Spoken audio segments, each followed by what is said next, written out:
Hi, this is Aaron with Vanishing Cabinets, and in this video I'm going to be building one of the world's heaviest beds, complete with miles of framing lumber, white oak cladding, and even some purple heart sprinkled throughout, so keep watching to check out this build process. No way! What the heck? This build began with a bunch of 2x8s and 2x6s, and these would comprise the basic structure of the bed.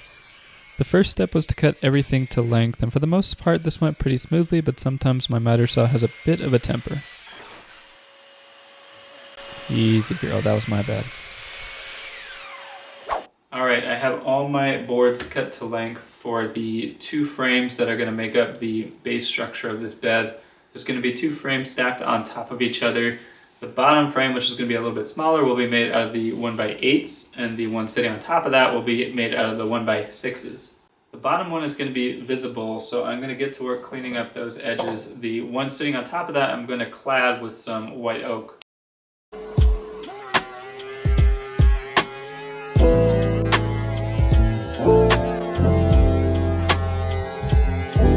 I was fortunate with this build in that the client basically gave me carte blanche for the design.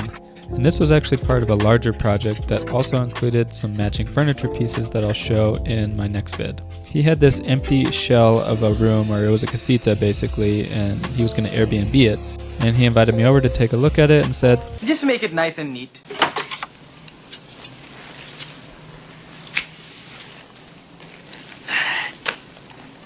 and I figured the best way to utilize the area was to make a showpiece bed, or at least attempt to do so.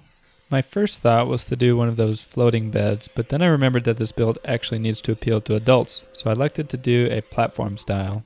There's roughly a 4-inch offset from the larger upper mattress platform to the smaller base platform. The base platform, as I mentioned, is made from 2x8 framing lumber, and I'll be dry fitting the bed in my shop and screwing all the fasteners in ahead of time, so when I actually go to build the bed at the Casita, it will go a lot faster having everything already pre-drilled and lined up. I'm using dominoes and pocket holes for the joinery, which has been my go-to lately. And since those outer faces will be exposed, I didn't want any screw heads visible from the outside. I didn't say much about the structure of this frame, but really just building rectangles here. With the lower platform built, I got to work on the upper platform, and this one proved to be a bit trickier. I made this one out of 2x6 framing lumber, and I knew I wanted slats across the top to support the mattress, but the tricky part was that I wanted the slats to be flush with the top of the frame instead of just attached to the top.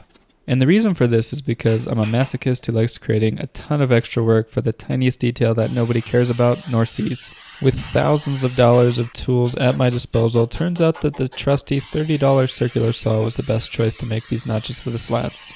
I think it had been at least 2 years since I broke this thing out, and this was one of my first power tools, so I always have some nostalgia using this circular saw. I wanted to make sure that all the slats lined up, and I also wanted to save some time, so I clamped all 3 boards together that needed the notches, did 1,000 passes, and then cleaned up all the remaining material with a hammer and chisel.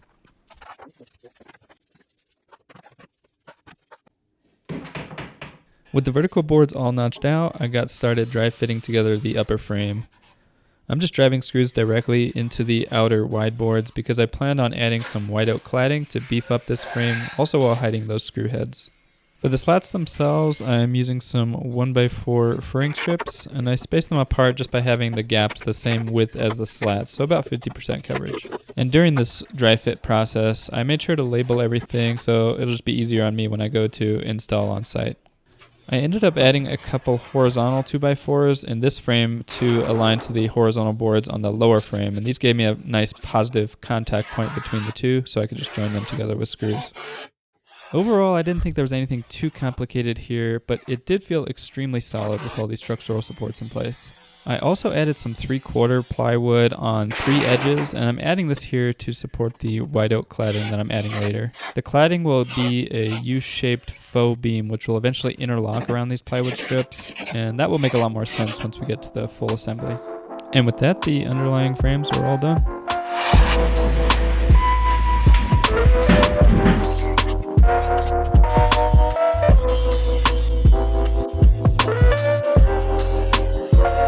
With the frames all done, I got to work on the white oak cladding, and more specifically, I was using white oak veneered MDF and not solid hardwood, mainly because the cladding was going to be about 8 inches wide, and that's pretty rare to find at my hardwood supplier, and I certainly wasn't up for gluing panels for this. So veneered sheetwoods were the best way for me to go. This is purpleheart, and if you are not familiar, it's a really beautiful exotic hardwood that is purple, as the name would imply. And I thought that was the perfect color to complement the white oak and jazz up the bed frame. So I set out to add some inlaid purpleheart stripes along the outside faces of the cladding, and this really proved to be a lot trickier than I initially planned. I started by ripping down a few miles worth of 1/8 inch strips, and then I was going to use a table saw to add the inlay channels right into the MDF. Honestly, I had done a small test piece and it actually came out pretty decent, so I don't think my strategy here was completely unfounded. But as things unfolded, there were some unforeseen complications. Adding the strips into the MDF was straightforward enough. I just added a copious amount of glue into the channels, shoved the strips in, and used a mallet where necessary. This is what the inlay looks like after I pulled the clamps off. I mean, needless to say, it looks like fried hell. The problem with this inlay was trying to do it on veneered material, because basically what was happening is the veneer was coming off, I think because of the moisture of the glue. But the other main issue is that I really couldn't plane down or sand the inlaid area to clean it up, because the veneer just isn't thick enough and all you'd be left with is the MDF core. But I did want to save these MDF boards, so my solution here was to use a board of actual solid white oak hardwood and make an inlay farm. So here I ended up inlaying an entire 5-inch board with the appropriate spacing for the strips, then surfaced the whole thing by first cutting off the excess on the table saw and then cleaning everything up on the surface planer. I will say too, I also struggled with some width inconsistencies of the purpleheart strips. I just think because of some imprecision with my table saw setup. So there were some gaps here and there that I ended up filling with white oak colored filler, and that did an okay job. Without a doubt, this was the most frustrating part of the whole build, and I definitely had times when I was going to scrap the purpleheart idea altogether, since it wasn't totally necessary. But on the other hand, I also felt like this was the main differentiating feature from any other bed, so I was really stuck with it, and in the end, after way too many hours, we got there eventually. Alright, with the inlay finally done, I started cutting the veneered MDF boards to their final length. The plan for the cladding was to have awkward 3-sided U-shaped pieces that would hook onto the edges of the upper frame. And there would be 3 sections of cladding total, 1 for the front and 2 going along the sides. And each section was going to be miter folded into that U shape. And not only were the sections going to be miter folded, but the 3 sections were going to join at the corners with mitered ends. So because of this design, I had to cut 45-degree bevels along the edges of the boards, as well as miter cutting the ends of the boards for the joinery. Whew, that all sounds like gibberish to me at this point. I don't even know what I'm saying anymore. But I'm going to proceed anyway, and here, with all the boards cut to their final dimensions, I laid them all out edge to edge so I could miter fold the sections. I'm using some heavy-duty packing tape to hold the seams together for the glue up, and I start first by pulling the edges together as close as possible while taping the horizontal seams, and then for some added strength I'm coming back and adding some vertical tape strips as well. With the tape on, I flip the boards over, being careful not to shift any of the tape because that really is what keeps the seam nice and tight. And I'm also adding some blocking here into the glue up for a couple of reasons. One is to make sure that the sections stay nice and square while the glue dries, and the other is to add some more height to the cladding. So basically the blocking will be the part making contact with those plywood border pieces I added to the frame, and the white oak will be the part surrounding the frame on the top, outside, and then a couple of inches on the inside. Really, I'm using 2 types of blockings. There are some shorter permanent ones in there, and then some taller ones to help keep everything square, but those won't be glued in. I used parallel clamps for some more pressure against that blocking, and I just repeated the process for all 3 sections. It's coming together decent, but there are some spots here at the end that I need to kind of hand move. It's like there's this pretty big gap on this one, so I need to pin those in place. I'd say about 75% of the miter folds came together nice and tight with just the tape, but for the sections that had gaps, I just fired some 23 gauge pins to keep the seams together. I also ran the rounded edge of my screwdriver along these mitered corners just to smooth out and close up any small gaps where possible. And I think those gaps happened because of the 45-degree cuts along the edges not being perfect when I ran them through the table saw. They were 7-foot runs with an angled saw blade, and there were probably just wobbles and other things where I got the cut off track here and there, but no deal breakers, thankfully. After about an hour or so, I took off the tape and scraped off as much excess glue where possible, while it was still somewhat pliable because this is just a hardwood veneer and I didn't have much leeway for sanding. And of course, there were areas that didn't come out perfect, and for those, I just added some white oak filler into the gaps.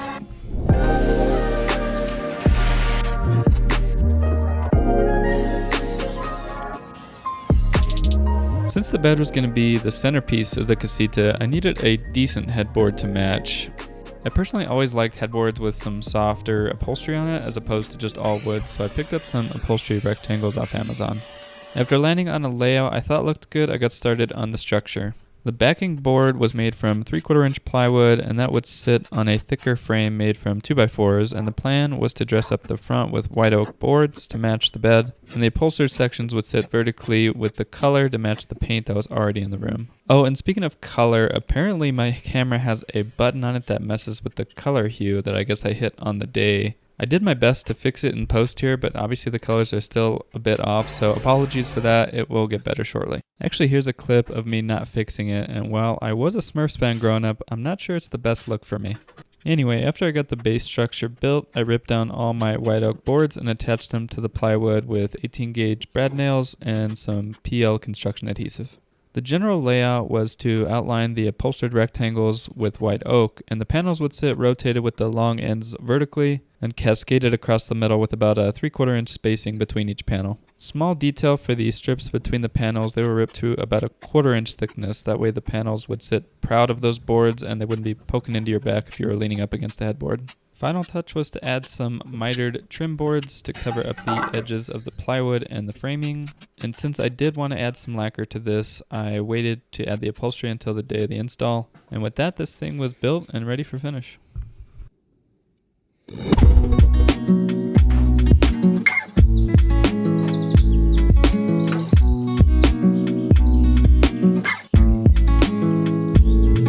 I ended up staining the faces of the exposed lower platform black, really just because it's faster and easier than painting. And as far as finish for the white oak cladding and headboard, I went with a semi-gloss lacquer.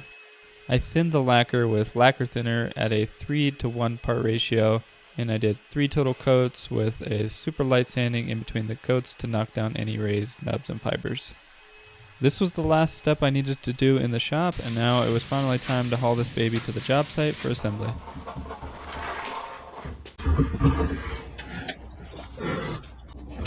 I strategically built this headboard with transport in mind, so the dimensions were the exact maximum that I could fit in the back of my car. Once I got to the Casita, the first thing I did was secure the headboard to the wall with a few screws, and essentially just redid the previous assembly steps I did during the dry fit in the shop, which did go a lot faster this time around since all the screw holes were already in place. I didn't end up gluing anything together just so this could be disassembled one day in the future if needed, but I did add some steel corner brackets to the corners of the lower frame to add more strength than just a couple of screws. The first frame went together very smoothly, and since the fully assembled bed was going to weigh as much as the house, I went ahead and put down a rug ahead of time. And fortuitously, the second frame also came together swimmingly, which definitely wasn't the case in the shop the first time around. So it really goes to show the value of the dry fit process ahead of time to make any tweaks needed with a fully equipped shop available, because if I had to do any adjustments here on site, it would have been a lot harder, so definitely worth the effort to do it both times. I'm pretty confident in the overall structure of this bed. I think it'll be plenty strong and will last a long time, but I do wonder if it was maybe even overly supported. Curious to hear your comments on this design. Do you think that all this framing is even necessary, or could I have maybe gone a bit lighter to get the same kind of look? A lot of the times I'm really just flying by the seat of my pants with these builds, but always love hearing from you all as to things you would have changed or done differently that I didn't consider. Let me know in the comments. One tricky part of the assembly I really struggled with was how to get these mitered joints of the cladding sections to come together as tight as possible, while still having strength not to split over time without any glue. In addition to pocket holes, I also added a couple steel mending plates on the top boards and more steel corner brackets for the miters going vertically, and this seemed to do the trick. With the cladding joined together, the easiest way I found to attach it to the underlying framing was to drive screws from the underside through the framing into the blocking on the cladding. That way no fasteners would be visible from the outside.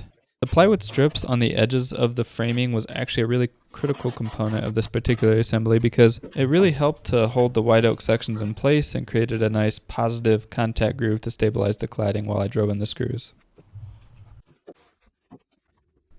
With the beefy 2x6 frame complete with the slats and the cladding, it was finally time to drop it onto the lower frame, which was a little sketchy given the weight, but I live for these kind of lifts.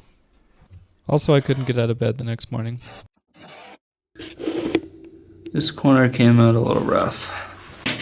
Nothing a little hardwood can't cure. I strongly suspected that the miters were going to have some gaps. There were just too many factors working against me with this one, with the issues with the table saw, the size of the joints, the way I joined them. But I came prepared for this with some trim I made out of the leftover Purple Heart, and honestly, I like the look of the bed better with the trim anyway. I'll leave a link to the upholstered headboard panels here in the description, but I was really happy with the quality of these particular ones. They came with some adhesive strips and glue and just went up really fast and easy. Oh, and just as an aside, I also put up that wood slat wall with LED lights and everything as part of this overall Casita build out, and that video will be coming out in the next couple of weeks, so if you like the look of that, be sure to check that video out as well. Of course, no project would be complete without a lighting component, so I went ahead and added an LED strip along the bottom frame, just out of habit at this point. I cannot tell you how relieved I was when the mattress ended up fitting perfectly into the bed frame. I knew it was a queen, but I also knew I cut it pretty close to the dimensions, and at this point, if the mattress didn't fit, I would have just walked off the site, threw away my phone, and driven to Mexico. But thankfully, the mattress did fit, and I could continue living my life as a citizen, and here are some final shots. I think it came out really great, but please let me know your thoughts, and here are what the clients thought of this. Alright, come on in. Holy shit, man. Whoa. No way. What the heck? Insane. Way cooler. That's so sweet. Wow. We have to have you do our bedroom. Yeah, but Oh my gosh. no way, dude. That's amazing. Amazing. That's beautiful. Wow, we're good. Glad you guys like it. Yeah, we love it. We love it. Next